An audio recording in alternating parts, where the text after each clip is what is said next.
Avant-propos. Épictète naquit environ 50 ans après Jésus-Christ, à Hiérapolis, ville de Phrygie.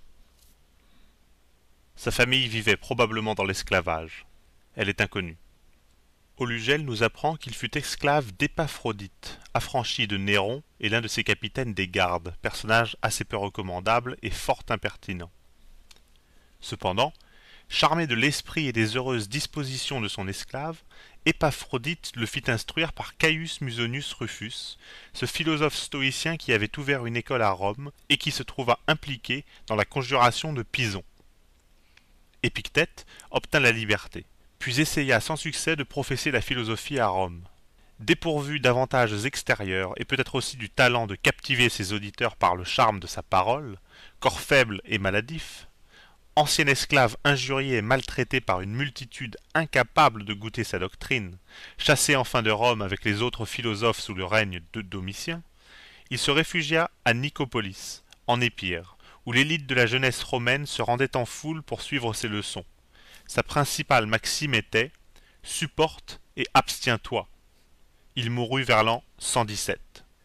Flavius Arrien, l'un de ses plus brillants disciples, nous a transmis avec un certain nombre de dissertations de son maître le manuel dont nous avons à nous occuper. Il renferme en substance la doctrine d'Épictète. Chapitre 1. En ce monde, il y a des choses qui dépendent de nous. Il y en a d'autres qui n'en dépendent pas. Nous sommes les maîtres de nos opinions, de nos inclinations, de nos désirs, de nos aversions. En un mot, de toutes nos opérations. Mais de nous ne dépendent ni notre corps, ni les richesses, ni la réputation, ni les dignités, ni en un mot, rien de ce qui n'est pas une de nos opérations personnelles. Les choses qui dépendent exclusivement de nous sont libres par leur nature. Elles ne peuvent être empêchées ni par une défense, ni par des obstacles. Au contraire, ce qui ne dépend pas de nous est faible, sujette à la servitude et à des embarras, souvent exposée aux caprices d'autrui. Souviens-toi donc que, si tu crois libre ce qui est naturellement sujet à la dépendance, si tu considères comme propre et personnel ce qui dépend d'autrui, tu rencontreras à chaque pas des obstacles, des causes d'affliction et d'inquiétude. Tu t'en prendras aux dieux et aux hommes. Que si, au contraire, tu ne regardes comme dépendant de toi que ce qui en dépend effectivement, et comme étranger que ce qui de fait est étranger, tu n'auras jamais à subir aucune contrainte, aucun embarras dans tes projets. Tu n'auras ni plainte, ni accusation à porter contre personne, tu ne feras rien contre ton inclination, tu ne te trouveras jamais offensé, et tu ne verras dans personne un ennemi, car tu n'auras jamais à souffrir la moindre disgrâce. Si tu veux acquérir ces biens si précieux que procure la sagesse, souviens-toi qu'il ne faut pas les considérer avec froideur, ni en avoir un vague désir. Il faut renoncer entièrement à certaines choses et t'abstenir de certaines autres pour un temps. Si, avec les véritables biens, tu convoites encore les dignités et les richesses, peut-être n'obtiendras-tu pas celles-ci par la raison même que tu désires aussi cela. Mais il est hors de doute que tu perdras les seuls biens, sauvegarde de la liberté et du vrai bonheur. Aussitôt qu'une idée pénible se présente à ton esprit, aie soin de lui dire « Tu n'es qu'une idée, un simple effet de l'imagination ». Ensuite, examine-la attentivement et juge-la d'après les règles que tu possèdes. Mais tout d'abord, et principalement, vois si l'objet qui te fait de la peine est de la nature des choses qui dépendent de nous ou de celles qui n'en dépendent pas. S'il est de la nature des choses qui ne sont pas en notre pouvoir, dis-toi sans hésiter, ce n'est pas mon affaire. Chapitre 2. Souviens-toi qu'on se flatte toujours d'obtenir ce que l'on désire avec ardeur, et aussi de parer les coups que l'on appréhende. C'est manquer de bonheur que de ne pas obtenir ce que l'on désire, mais c'est un malheur véritable que d'être exposé aux maux que l'on craint. Si donc tu ne crains que des maux qu'il dépend naturellement de toi de conjurer, tu échapperas à leurs atteintes, mais si tu redoutes, par exemple la maladie, la mort ou la pauvreté, tu te trouveras malheureux. Bannis la crainte que t'inspire toute chose qui ne dépend pas de nous. et n'appréhende que ce qu'il est en notre pouvoir de conjurer. Pour le présent, ajourne absolument toutes sortes de désirs. Si en effet tu viens à désirer quelque chose qu'il ne dépend pas de nous d'obtenir, tu te trouveras nécessairement malheureux d'en être privé. Et quant aux choses qui sont en notre pouvoir, si tu ne sais pas encore discerner entre elles celles qu'il convient de désirer, contente-toi de les rechercher ou de les fuir avec modération et sous toute réserve, sans troubler ton repos. Chapitre 3. Sur chaque chose, qu'il s'agisse de l'agréable ou de l'utile, ou d'un objet d'affection, n'oublie pas de te demander ce qu'elle est, en commençant par les qualités les moins importantes. Si tu aimes un vase d'argile, dis-toi, c'est un vase fragile que j'aime. Et s'il se brise, tu n'en seras pas bouleversé. Si tu embrasses tendrement ton enfant ou ta femme, dis-toi que c'est une créature humaine qui est dans tes bras, et si la mort te les enlève, tu n'en éprouveras aucun trouble. Chapitre 4. Lorsque tu es sur le point d'entreprendre une chose, rappelle-toi exactement ce qu'est la chose dont il s'agit. Supposons que tu sortes pour prendre un bain. Représente-toi ce qui se passe d'ordinaire dans les bains publics. Il y a des gens qui vous aspergent, qui vous bousculent, qui vous insultent, qui vous volent. Ainsi, tu seras mieux en garde contre tous les désagréments qui peuvent t'arriver. Surtout, si en outre tu te dis par exemple à toi-même « Je veux aller au bain », et là me conduire selon mes principes et sans me départir de mon caractère. Au début de chaque affaire, fais le même raisonnement. S'il t'arrive dans le bain quelque mésaventure, tu auras cette réflexion toute prête. Je n'avais pas seulement l'intention de prendre un bain, mais encore celle de me conduire selon mes principes et de garder mon caractère. Or, je ne le garderai pas si je m'indigne de ce qui se passe ici. Chapitre 5. Ce qui trouble les hommes, ce ne sont pas les choses elles-mêmes, ce sont les opinions qu'ils en ont. Ainsi, par exemple, la mort en soi n'a rien de terrible, car elle eût paru redoutable même à Socrate. Ce n'est que l'opinion qu'on a de la mort qui la rend si affreuse. Quand nous éprouvons des contrariétés, des inquiétudes ou des peines, n'accusons jamais les autres. Ne nous en prenons qu'à nous-mêmes, c'est-à-dire à nos préjugés. Il n'appartient qu'à un homme mal éclairé de rejeter sur les autres la cause de ses propres disgrâces. C'est commencer d'avoir quelque teinture de sagesse, de n'accuser que soi-même de ses malheurs. C'est être décidément sage de ne se plaindre ni des autres, ni de soi-même. Chapitre 6. Ne te glorifie jamais d'un avantage extérieur qui n'est pas un mérite en toi. Si un cheval, fier de ses formes, venait dire « Je suis beau », il serait excusable, mais toi, lorsque tu viens dire avec fierté « J'ai un beau cheval », sache que c'est de la beauté du cheval que tu es fier. Qu'as-tu donc vraiment à toi? L'usage de ta raison. Si tu sais employer ta raison à juger sainement les choses en elles-mêmes, applaudis-toi. Tu t'applaudiras alors d'un mérite qui sera effectivement le tien. Chapitre 7. Dans un voyage sur mer, lorsque le vaisseau est arrêté dans un port, si tu descends à terre pour faire la provision d'eau, tu pourras, chemin faisant, ramasser soit un coquillage, soit un oignon, mais tu devras faire attention au vaisseau, tourner toujours les yeux vers lui, prendre garde que le pilote ne t'appelle, et s'il t'appelle, tout quitter de crainte qu'il ne te fasse garrotter et jeter dans le navire comme le vil bétail. Il en est de même dans la vie. Qu'au lieu d'un petit oignon, d'un petit coquillage, tu aies une épouse, un petit enfant, rien ne t'empêchera de les entourer de tes soins. Mais si le pilote souverain t'appelle, cours promptement au vaisseau et quitte tout ce qui t'occupe sans jeter un regard derrière toi. Et si tu es vieux, ne t'écarte pas beaucoup du navire, de peur d'être pris au dépourvu quand viendra l'appel. Chapitre 7. Ne demande pas que les choses se fassent comme tu le veux. Borne-toi à vouloir les événements comme ils arrivent. C'est le secret d'être heureux. Chapitre 9. La maladie est un obstacle pour le corps, mais non pour la volonté qui a toute liberté d'agir. L'homme estropié n'a pas la jambe libre, mais son esprit a toujours la même liberté. Fais le même raisonnement sur toutes les choses qui arrivent dans la vie, et tu trouveras que ce qui est un embarras pour les autres n'en est pas un pour toi. Chapitre 10. les fois qu'un objet te frappe l'imagination, souviens-toi de rentrer en toi-même et d'examiner avec quel secours tu pourras y résister. Si un beau garçon ou une belle fille attire tes regards, tu trouveras dans la tempérance la force de maîtriser ta passion. Si l'on te propose un travail pénible, tu trouveras en toi la patience. À l'insulte, tu opposeras la résignation. Contracte cette habitude, et tu ne te laisseras pas emporter par des idées chimériques. Chapitre 11. Quelque accident qui t'arrive, ne dis jamais « J'ai perdu tel ou tel objet ». Dis plutôt « Je l'ai rendu ». Ton enfant vient de mourir, il a été rendu. Ta femme vient de mourir, elle a été rendue. On m'a dépouillé de mon héritage, eh bien, ton héritage aussi a donc été rendu. Mais celui qui m'en a dépouillé est un malhonnête homme. Que t'importe par quelle main ton héritage retourne à celui dont tu le tenais et qui l'a réclamé, pendant qu'il te le confie, regarde-le comme le bien d'un autre, et prends-en soin comme les voyageurs prennent soin de leur hôtellerie.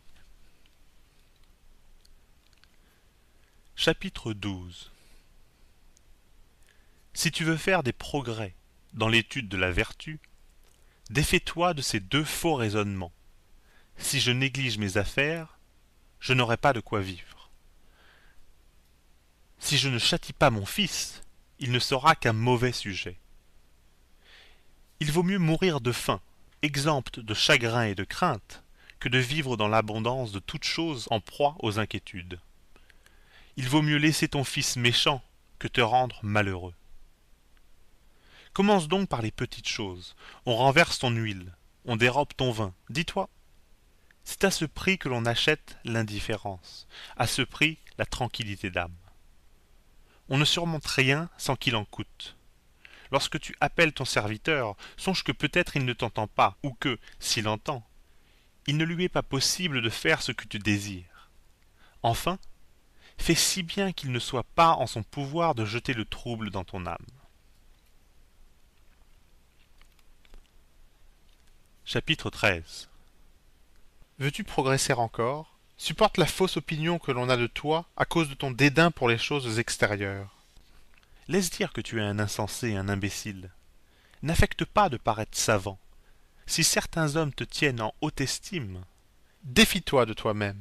Sache bien en effet qu'il n'est pas facile de pratiquer les règles que tu t'es prescrites, et qui sont conformes à la droite raison, en te livrant aux choses du dehors.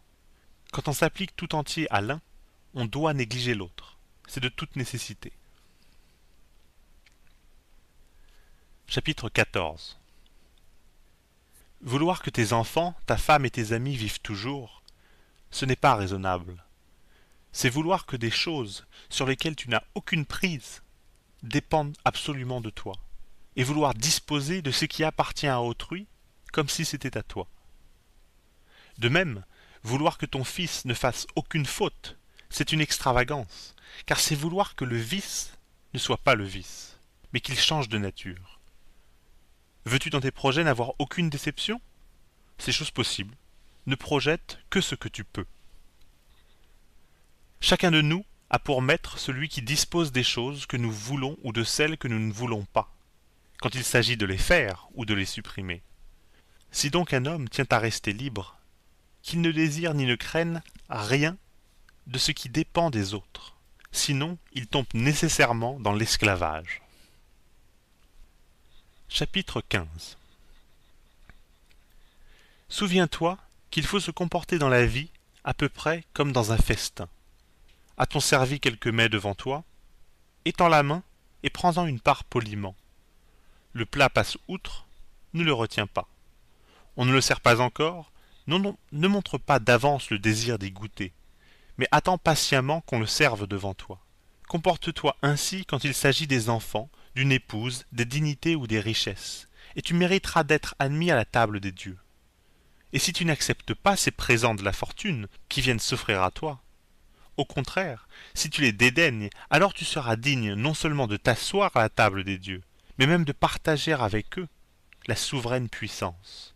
C'est en agissant ainsi que Diogène, Héraclite et leurs semblables devinrent des dieux, gloire qui à juste titre leur est restée. Chapitre 16. Quand tu verras quelqu'un s'abandonner à la douleur et déplorer soit l'absence d'un enfant, soit la perte de sa fortune, prends garde de te laisser persuader que cet homme est effectivement malheureux par la privation de ces choses extérieures. Rentre incontinent en toi-même et fais ce raisonnement. Ce qui afflige cet homme, ce n'est pas l'accident même, puisque d'autres, atteints comme lui, n'en sont pas affligés. Ce n'est que l'idée qu'il s'en fait dans son imagination. N'hésite pas cependant à lui témoigner au moins des lèvres ta sympathie. S'il le faut, gémis avec lui, mais quoi qu'il en soit, prends garde que tes gémissements ne viennent du fond du cœur. Chapitre 17. Souviens-toi que, simple acteur, tu joues une pièce comme le maître de la comédie veut qu'elle soit jouée. Si ton rôle est court, tu le joueras court. S'il est long, tu le joueras long. S'il plaît au maître que tu représentes le personnage d'un pauvre, soutiens ce rôle naturellement. Et s'il faut que tu sois dans la pièce un boiteux, un prince, un homme du vulgaire, n'importe. Joue le mieux possible, car ton devoir est de bien représenter ton personnage. Quant au rôle que tu dois jouer, c'est à un autre de le choisir. Chapitre 18. Lorsque le chant d'un corbeau aura été de mauvais présages, ne sois pas dupe de ton imagination. Rentre de suite en toi-même et dis « Aucun de ces présages n'est une menace pour moi, mais seulement pour mon misérable corps, pour mes biens, pour ma réputation, pour mes enfants, pour ma femme. Tous les pronostics sont favorables pour moi, si je le veux. Quelque événement qui arrive, il dépend toujours de moi de le faire tourner à mon avantage. » Chapitre 19. Tu peux être invincible, à la condition de n'engager aucun combat, où il ne dépende pas de toi de remporter la victoire. Lorsque tu vois un homme comblé d'honneur, élevé au faîte de la puissance ou jouissant d'une grande popularité, garde-toi de l'estimer parfaitement heureux. Ne te laisse pas séduire par de telles apparences. S'il est vrai que le parfait bonheur est attaché aux choses qui dépendent uniquement de nous, les biens étrangers ne doivent jamais nous causer ni envie ni jalousie. Pour toi, tu n'auras pas l'ambition de devenir préteur, sénateur ou consul, mais tu voudras être libre. Or, il n'y a qu'un moyen de l'être, c'est de mépriser tout ce qui ne dépend pas de nous.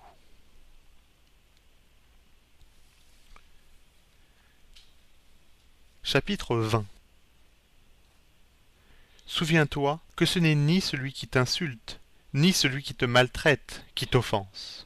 C'est l'opinion que tu te fais, en attachant l'idée d'offense à leurs mauvais procédés. Lorsque quelqu'un t'aura mis en colère, sois persuadé que ta colère n'a eu d'autre cause que ton opinion. Ainsi donc, essaie avant tout de ne pas te laisser remporter par ton premier mouvement. Pour peu que tu aies le temps de te remettre et de réfléchir, tu seras bien plus aisément maître de toi-même. Chapitre 21. Aie tous les jours devant les yeux la mort, l'exil et tous les malheurs qui paraissent les plus redoutables. Mais surtout la mort, et ainsi tu n'auras jamais aucune basse pensée, ni non plus aucune folle ambition. Chapitre 22. Tu veux, dis-tu, mettre en pratique la philosophie? Eh bien, sois prêt dès aujourd'hui à supporter les railleries et les risées de la plupart des hommes. Tu les entendras dire « Voilà un philosophe qui nous est tombé du ciel !»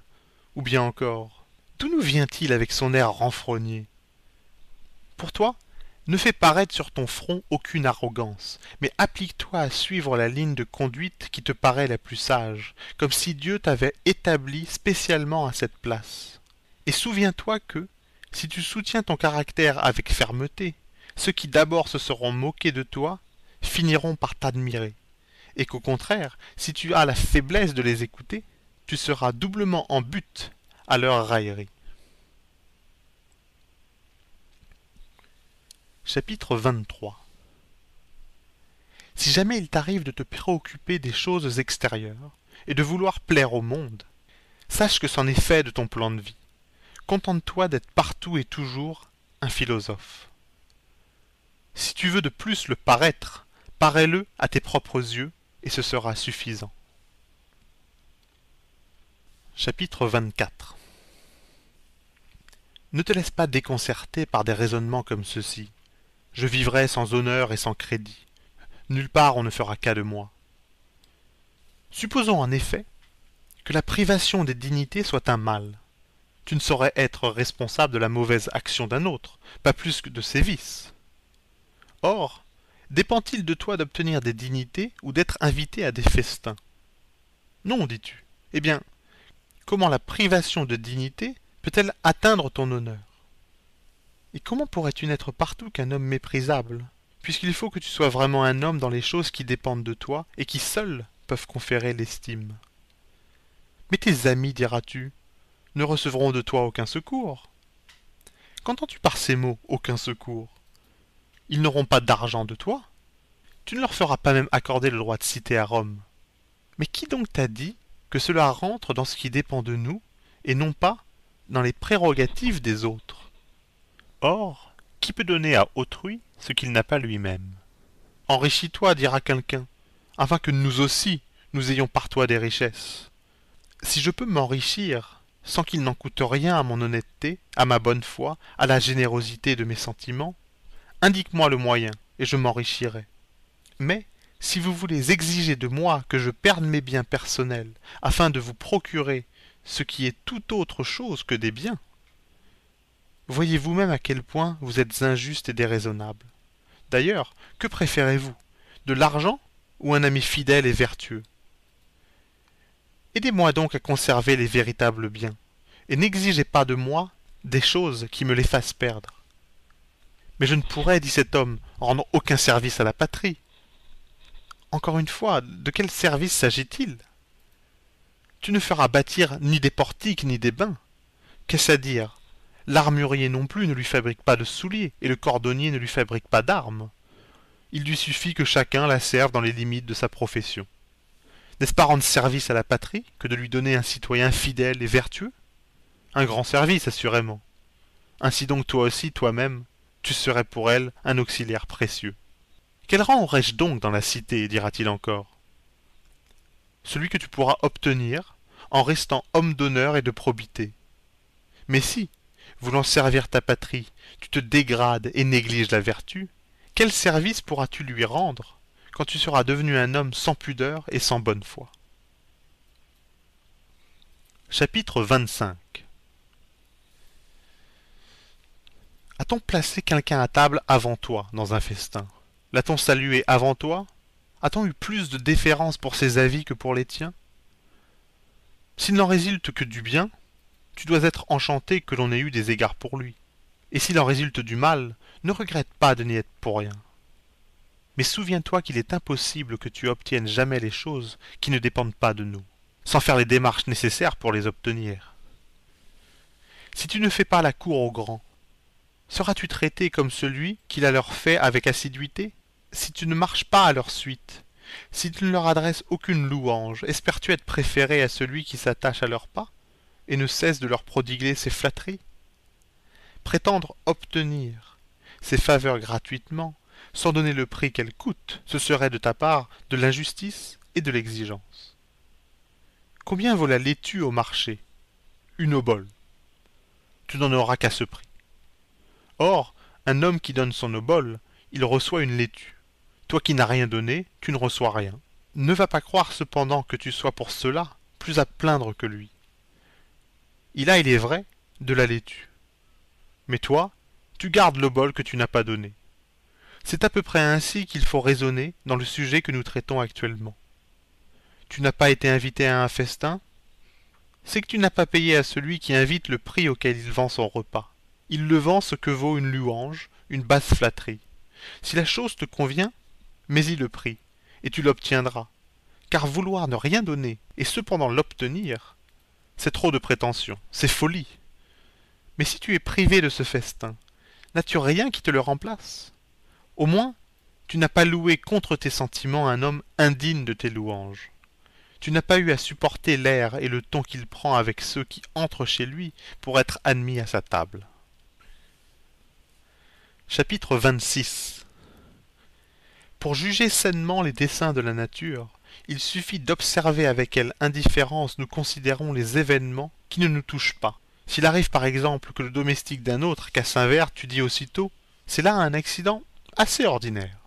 Sache donc que s'il arrive que l'on casse un verre chez toi, tu dois conserver le même sang-froid que tu as lorsqu'on en casse un chez un autre. Applique le même raisonnement à des choses plus importantes. Voici, je suppose, un homme qui a perdu son enfant ou sa femme.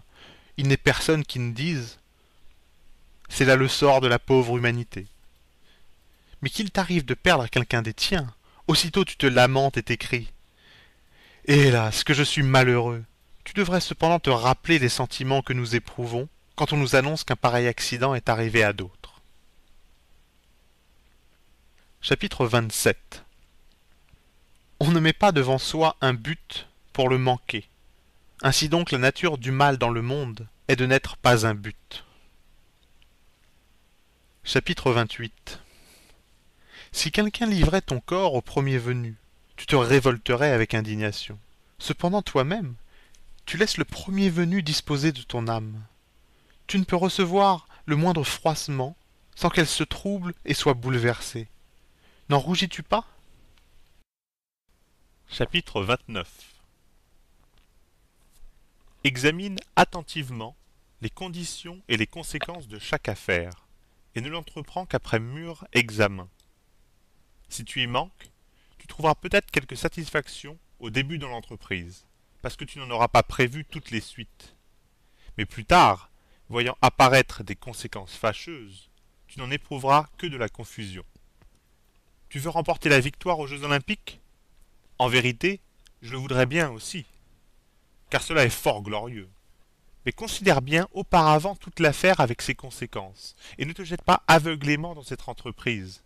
Il faudra te soumettre à un régime sévère, manger par nécessité et non par appétit, t'abstenir de toutes sortes de ragoûts, faire de l'exercice aux heures marquées, en pleine chaleur ou par un froid rigoureux, ne boire ni eau froide ni vin sans permission, en un mot, te livrer à l'ordonnateur des jeux comme à un médecin. Ensuite, tu devras creuser un fossé et paraître dans la lice. Là, il peut t'arriver de te blesser la main, de te faire une entorse, d'avaler beaucoup de poussière, de recevoir le fouet, et après tant de peine, d'être vaincu. Quand tu auras fait toutes ces réflexions, si tu persistes dans le dessein de combattre, tu peux entrer en lice.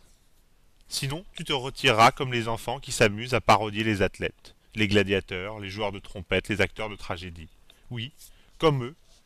Oui, comme eux. Tu te fais tour à tour athlète, gladiateur, orateur et enfin philosophe, sans être au fond rien de tout cela.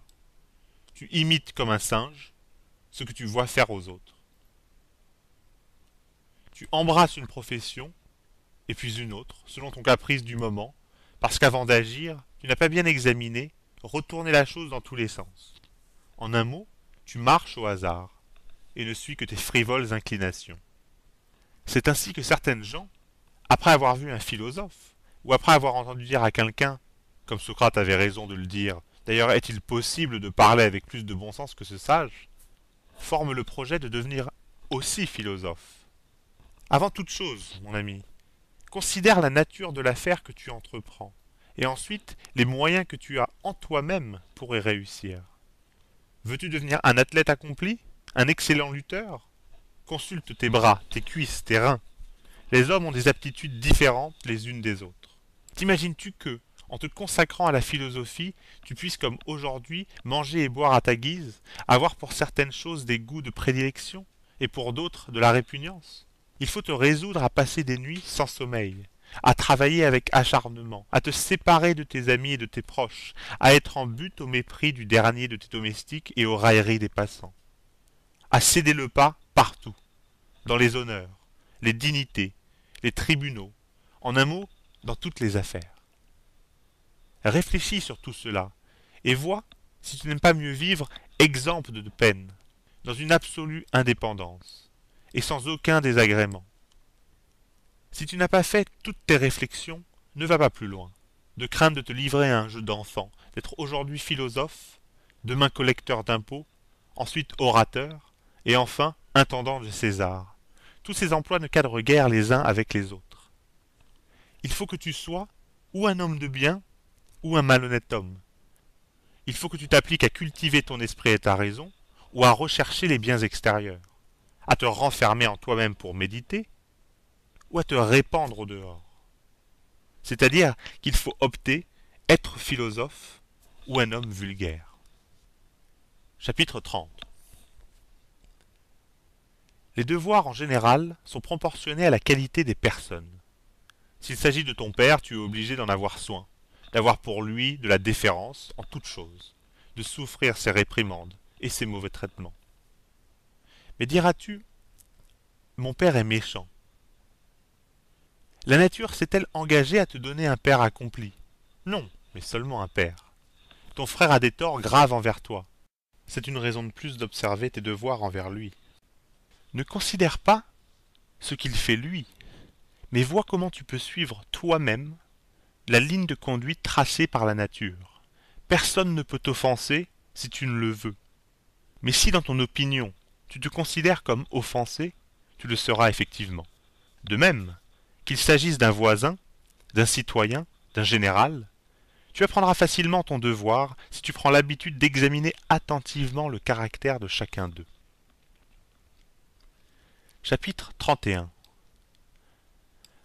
En ce qui concerne la piété envers les dieux, sache que le point essentiel est de se faire une idée juste de la divinité, de croire que les dieux existent et qu'ils gouvernent le monde avec sagesse et équité, que, s'ils t'ont placé ici-bas, c'est pour toi une obligation de leur obéir, de te soumettre et de te résigner de bonne grâce à tout ce qui t'arrive, comme étant réglé par l'intelligence souveraine. Si tu te pénètres de cette pensée, tu ne feras jamais de reproches aux dieux, jamais tu ne les accuseras de te négliger. Il est d'ailleurs impossible que tu parviennes à ce degré de perfection, si tu ne places le bien et le mal, non dans ce qui n'est pas en notre pouvoir, mais dans ce qui dépend uniquement de nous. Car enfin, supposez que tu places le bien et le mal dans ce qui n'est pas en notre pouvoir. Il arrivera nécessairement que, si tu n'obtiens pas ce que tu désires et que tu tombes dans une situation que tu ne désires pas, éclate en reproche contre les auteurs de ta disgrâce et que tu les prennes en aversion. Tout animal, en effet, fuit et hait instinctivement, non seulement ce qui lui paraît nuisible, mais encore ce qui semble en être les auteurs, tandis qu'il recherche et respecte ce qui lui est utile et ce qui le lui procure. Il est donc impossible qu'un homme qui croit éprouver quelque dommage ait un vif plaisir à voir celui qui en regarde comme l'auteur. De même qu'il est de toute impossibilité que le dommage qu'il éprouve lui cause de la joie. C'est ce qu'il fait qu'un père est quelquefois maudit par son fils, quand il lui arrive de refuser à son enfant des choses que celui-ci envisage comme des biens. C'est ce qui a allumé la guerre entre Polynice et Éthéocle, l'un et l'autre regardant la royauté comme un grand bien. De là vient aussi que le laboureur s'en prend aux dieux, ainsi que le marin, ainsi que le marchand, ainsi que ceux qui perdent leurs femmes et leurs enfants. Là où est notre intérêt, là est aussi notre religion. Par conséquent, tout homme qui s'étudie à n'avoir de désir ni d'aversion que pour ce qu'il doit rechercher ou fuir, s'étudie par là même à la pratique de la piété envers les dieux. Au reste, en quelque pays que l'on soit, il convient, dans les libations, les sacrifices, les offrandes, de se conformer aux usages du culte national, de s'en acquitter avec un cœur pur, sans indifférence, sans aucune négligence, sans lésiner, mais aussi sans aller au-delà de sa fortune. Chapitre 32. Quand tu vas consulter le devin, souviens-toi que tu ignores, il est vrai, ce qui doit t'arriver, et que tu n'as recours à lui que pour l'apprendre, mais que si tu es philosophe, tu sais d'avance sans le secours du devin, si le succès sera heureux ou malheureux. Si en effet la chose est de la nature de celles qui ne dépendent pas de nous, elle n'est ni bonne ni mauvaise en soi, ce point est de toute rigueur. N'apporte donc au pied du devin ni désir ni aversion, et ne l'aborde pas en tremblant. Établis en principe que tout ce qui doit t'arriver t'est indifférent, que l'affaire ne te touche pas, de quelque manière qu'elle tourne, il ne dépend que de toi d'en retirer de l'utilité, sans que personne puisse t'en empêcher. Approche-toi donc avec confiance lorsque tu viens consulter les dieux. Quand ils t'auront rendu quelques réponses, fais attention à la majesté de ceux que tu as consultés et à quoi tu t'exposerais en ne leur obéissant pas. Au reste, ne va consulter l'oracle, comme le prescrivait Socrate, que sur des choses qui dépendent purement du hasard, et dont l'issue ne peut être prévue ni par la raison, ni par le secours de l'art. Ne va pas par exemple le consulter pour savoir si tu dois secourir ton ami ou ta patrie qui sont en danger. Car s'il te disait que les entrailles de la victime présagent quelque chose de funeste, il est évident que tu aurais devant les yeux la mort, la perte de quelques membres, ou l'exil. Cependant la raison veut que tu ne recules devant rien pour voler au secours de ton ami et de ta patrie. Prends donc conseil de l'oracle d'Apollon Pythien, le plus grand de tous, et qui chassa de son temple un homme assez lâche pour n'avoir pas secouru son ami qu'on assassinait. Chapitre 33. Prescris-toi dès aujourd'hui une règle de conduite et un genre de vie que tu puisses observer invariablement, soit en particulier, soit devant le monde. Aime à garder le silence. Ne dis que le nécessaire, et en peu de mots. Dans les cas assez rares, où tu es obligé de prendre la parole, parle, mais évite les entretiens oiseux. Ne parle ni des gladiateurs, ni des courses de chevaux, ni des athlètes, ni du boire ou du manger, ni de ces choses qui sont la matière banale des conversations ordinaires. Mais surtout, en parlant des personnes, évite de blâmer, ou de louer, ou de faire des comparaisons. Si tes amis s'entretiennent de choses qui blessent les règles de la bienséance, fais ce que tu pourras pour les obliger à changer de conversation. Si tu te trouves parmi des étrangers, garde le silence. Évite de rire aux éclats, à tout propos, et comme un évaporé. Abstiens-toi de tout serment si c'est possible. Ou sinon, fais tous tes efforts pour t'en dispenser. Ne va pas dîner au dehors. Évite les festins populaires. Du moins, si à cause des circonstances tu ne peux les éviter, observe-toi attentivement et prends garde de t'y comporter autrement qu'en philosophe.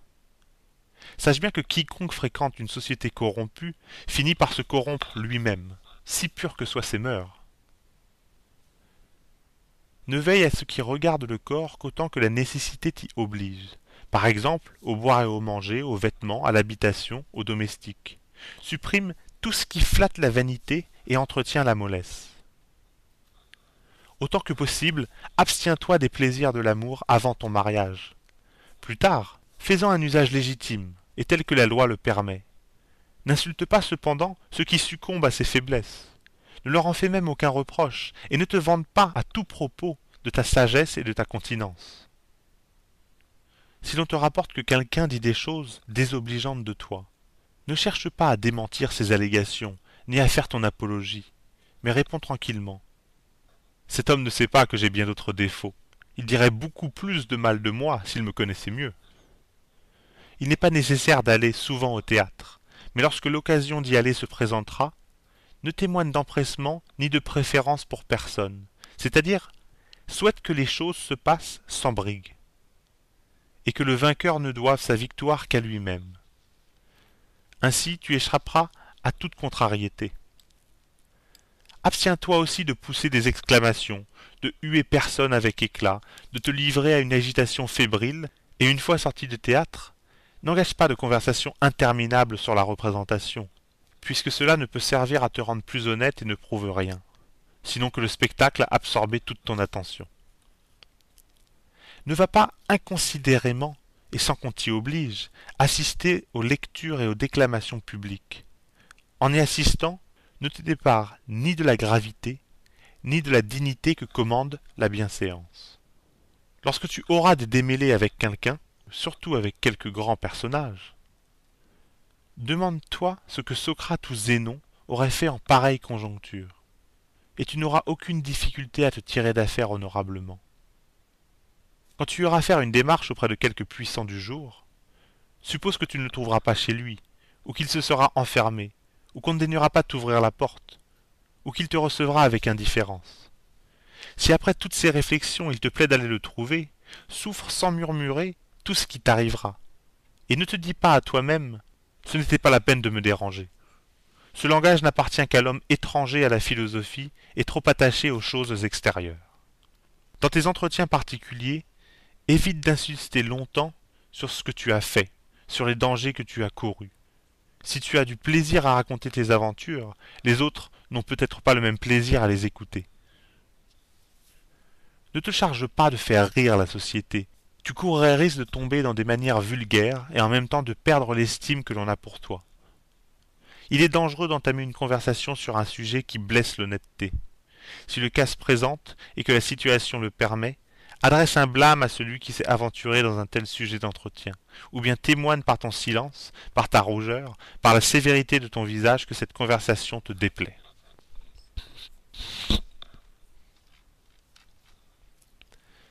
Chapitre 34. Si l'idée de quelque plaisir te flatte, alors comme toujours, tiens-toi sur tes gardes, de peur que cette idée ne t'entraîne. Examine toutes les circonstances de la chose et prends du temps pour délibérer. Ensuite, considère deux durées différentes.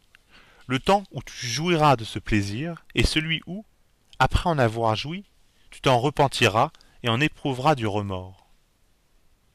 Par contre, vois quelle sera ta satisfaction, quelle estime tu auras pour toi-même si tu t'abstiens de ce plaisir. Toutes les fois que tu trouveras une occasion de contenter tes désirs, prends garde de te laisser séduire par les charmes, les douceurs, les attraits de la volupté. Pour t'encourager, rappelle-toi combien il est plus doux de les vaincre et de garder au fond du cœur le sentiment de sa victoire.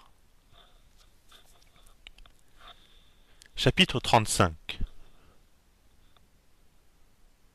Quand tu as examiné une chose et jugé qu'il faut la faire, fais-la. En la faisant, ne crains pas qu'on te regarde. La foule devrait-elle y trouver matière à médisance? Si ce que tu fais n'est pas bien, évite de le faire. Mais si c'est bien, pourquoi craindre ceux qui auraient tort de te le reprocher? Chapitre 36. Ces deux propositions, il est jour, il est nuit, ont un sens véritable si on les sépare l'une de l'autre, mais sont en contradiction si on les réunit. De même dans un festin, si tu choisis ce que l'on sert de meilleur, tu as égard à ta personne, et sous ce point de vue c'est bien. Mais en même temps, tu dois observer les règles de la bienséance en société, et sous cet autre point de vue, tu agis mal. Ainsi donc, lorsque tu seras à table chez quelqu'un, souviens-toi que tu n'es pas là seulement pour satisfaire tes goûts, mais encore pour témoigner des égards à l'autre qui te reçoit. Chapitre 37. Si tu veux faire un personnage qui soit au-dessus de tes forces, tu n'auras que de la confusion, et tu négligeras celui que tu aurais pu faire avec honneur. Chapitre 38. Lorsque tu te promènes, tu prends garde de marcher sur un clou ou de te faire une entorse. De même, prends garde que rien ne blesse et n'égare la raison qui te conduit. Si nous prenons ces précautions dans toutes nos affaires, nous atteindrons plus sûrement notre but. Chapitre 39. Comme le pied est la mesure du soulier, le corps doit être la mesure des richesses. Si tu observes cette règle, tu demeureras toujours dans les bornes permises.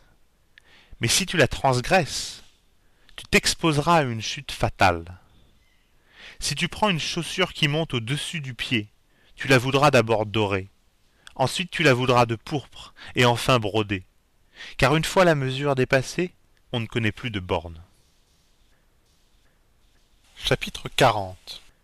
Dès l'âge de 14 ans, les femmes sont appelées par les hommes des maîtresses. Aussi, voyant qu'elles n'ont rien de mieux à faire que de tomber dans les bras d'un mari, elles commencent à soigner leur parure, et placent dans leur beauté toutes leurs espérances. Mais il faut leur faire comprendre que, si on les respecte, c'est principalement à cause de leur sagesse et de leur modestie. Chapitre 41.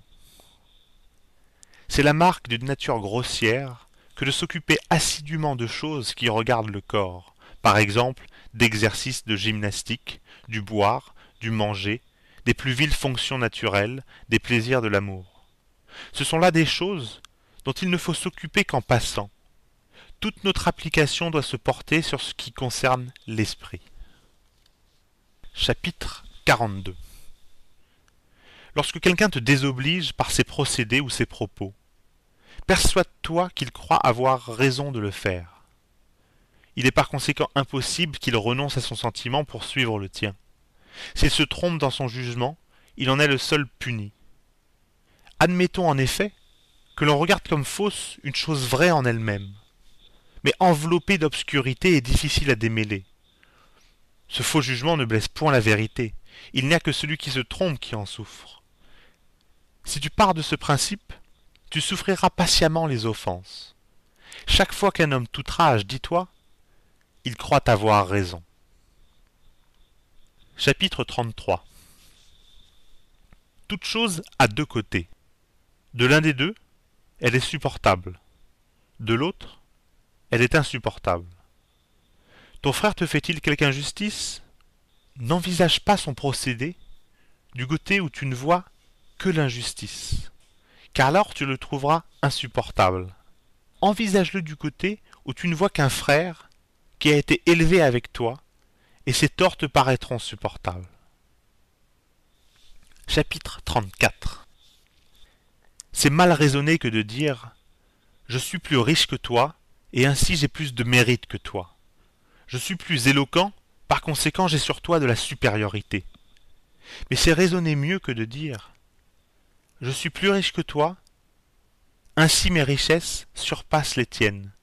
Je suis plus éloquent que toi, par conséquent mes discours valent mieux que les tiens. » Quant à ta personnalité, elle est distincte et des richesses et des discours. Chapitre 35. Quelqu'un se lave vite. Ne dis pas qu'il se lave mal, mais qu'il se lave vite. Un autre boit beaucoup de vin. Ne dis pas qu'il fait mal. Dis simplement qu'il boit beaucoup. Car enfin, comment peux-tu savoir qu'il fait mal avant de connaître le motif qui le fait agir? Grâce à cette prudence, il ne t'arrivera pas de condamner les uns et d'approuver les autres, sans être sûr de ton fait. Chapitre 36. Ne te donne pas pour philosophe. Parle rarement de tes maximes devant le vulgaire. Contente-toi de les mettre en pratique. Quand tu es dans un festin, ne fais pas une dissertation sur les bienséances que l'on doit observer à table, mais observe-les simplement. Rappelle-toi que c'est ainsi que Socrate se défie entièrement du faste et de l'ostentation. Lorsque certaines gens venaient de prier et de les recommander aux autres philosophes, il les leur conduisait lui-même et ne s'indignait pas que l'on préférât leur doctrine à la sienne. Si devant des ignorants, la conversation tombe sur quelques principes de philosophie, garde longtemps le silence de peur d'émettre sur le champ ce que tu n'as pas assez bien digéré. Si l'on dit que tu ne sais rien, ne t'en formalise pas, et sache alors que tu commences à mettre ta philosophie en action. Les brebis ne rejettent pas l'herbe pour montrer aux bergers ce qu'elles ont mangé. Mais après l'avoir bien digérée en elles-mêmes, elles donnent de la laine et du lait. Toi aussi, n'expose pas tes maximes devant des ignorants, mais traduis-les au dehors par ta propre conduite. Chapitre 37. Si tu es sobre et accoutumé à vivre de peu, n'en tire pas vanité. Si tu ne bois que de l'eau, ne dis pas à tout propos que c'est de l'eau que tu bois. Si tu veux t'exercer au travail, fais-le en particulier, et ne te soucie pas que l'on te regarde. N'embrasse pas les statues par ostentation. Quand tu te sentiras une soif ardente, prends de l'eau fraîche dans ta bouche, et rejette-la sans l'avaler, mais n'en dis mot à personne. Chapitre 38. Conduite et caractère de l'homme vulgaire. Jamais il ne trouve dans lui-même ou son bien ou son mal. Il l'attend des choses extérieures. Conduite et caractère du philosophe. Il ne trouve qu'en lui seul ce qui lui est avantageux ou nuisible. À quoi se reconnaît l'homme qui fait des progrès dans la sagesse? Il n'adresse de blâme, ni de louange, ni de reproche à personne, n'incrimine personne, ne parle jamais de lui-même, de son mérite ou de son savoir, ne s'en prend qu'à lui-même s'il se trouve dans quelque embarras ou devant quelque obstacle, se rit intérieurement des louanges que par hasard on lui donne, ne cherche pas à se justifier si on l'accuse. Il en use comme les convalescents et prend garde qu'un mouvement trop violent ne dérange une santé encore mal affermie. Il a banni de son cœur toutes sortes de désirs. Il n'a d'aversion que pour ce qui est contraire à la nature des choses qui dépendent de lui. il ne souhaite rien avec trop d'empressement. Si on le traite d'insensé ou d'ignorant, il ne s'en met pas en peine. Enfin, il se tient en garde contre lui-même, se considérant comme son propre et son plus dangereux ennemi.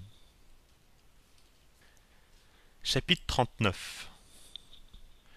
Lorsque quelqu'un se vante de comprendre et de pouvoir expliquer les livres de Chrysippe, dis en toi-même: si Chrysippe n'avait pas écrit obscurément, cet homme n'aurait pas à se glorifier.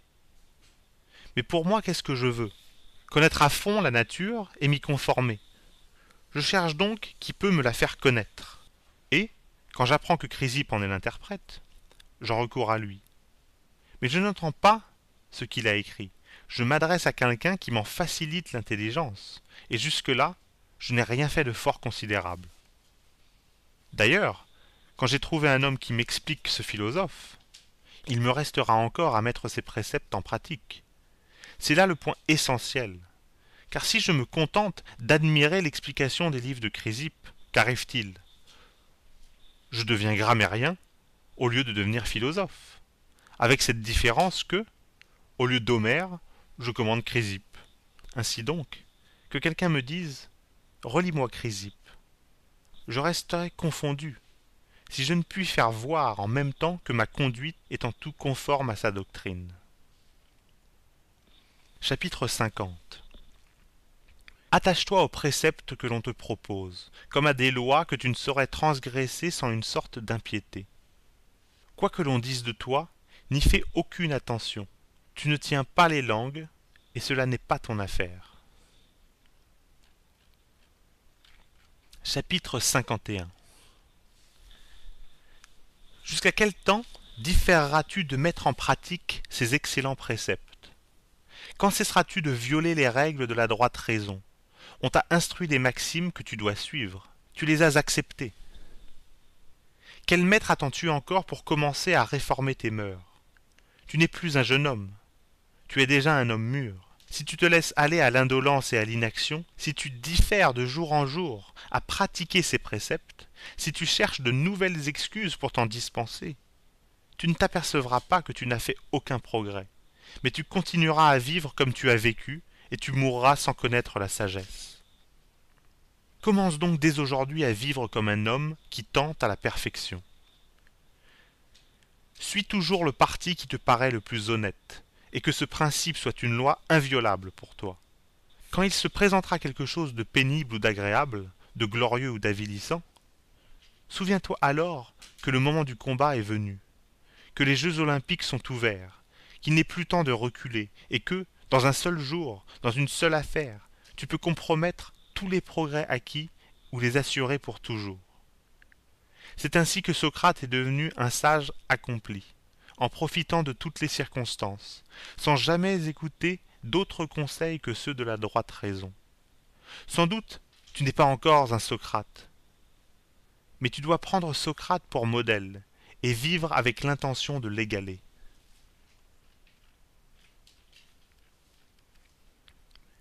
Chapitre 52.